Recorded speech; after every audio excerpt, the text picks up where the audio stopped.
Rock, team sa Tranfara. Doble A en el beat.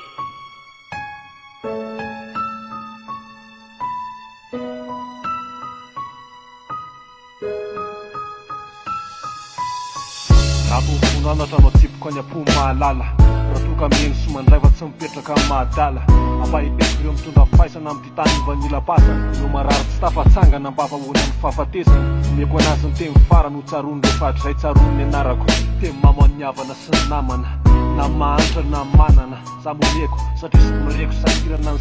saingy tolako omeko anatra ny boko omeko fitiavana ny tsain de ho dioviko ny loto na vao mandadina efa mandoko de aleo omeko anazy koa tsaika ho ataoko tamin'ny randoky fa saina tsy mety fotsy raha mafilitra ny kozy afahana azy saingy mety endresatra fahombiazana raha nahintsako fa ny ratsy atelina fa tsipany anaty fako omeko mosy ianao androany de averen'ny miary efa natafita fa mba ilaiko koa taratasy ny fahendrina no ndaosy miavitsika raha mangatsika ny tanana de raiso miprenina de soratony rivotinanatra fa samy nosy raha fa tsy misy fokonangatra tsy mianga fa tsipiko no fitorana ho an'ny golda napiroso nampisotro ny rano telo ny fitiavana ny golda mamiratra foana sy mety basy fa mifahalalana ozy avoaka fa tsy efa ho vakoka fotsiny mameno ny nofo satria ilaina ozy zay hoy ozy ny fahaizana ozy fazafenina any am-posinao tsy tapaka fenina satria lesona zay jereny maso akoatran'izay reny sofina tsy marenina za tsy filozofy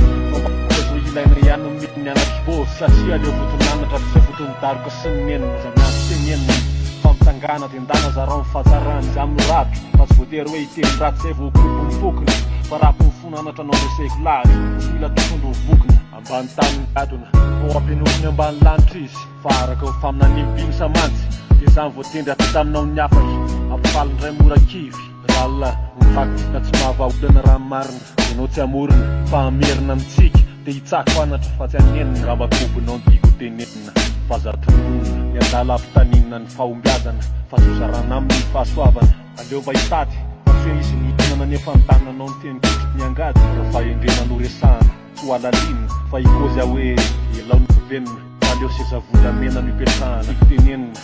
hoe manetretena fa aza manetry saina aza manampitsofina rehefa anarina fa sahonenina rehefa niaizina anao narona ny fiainanao tokony homamy azy de lasa mangidy no fihinanao ka sokafo ny fonao elao ny ratsy fanao tongava saina fa tsy mba tianao be leo ajaina raha hoe ny crime vita amin'ny mahapoto za leo ajanona fa tsy mahasoko ka zao de akipiomazo airato fa manompo teto de tena mba avao ny iainanao aza misento raha mpianatra mba tsarotsaroany ny vavako ho any namako sy ny havako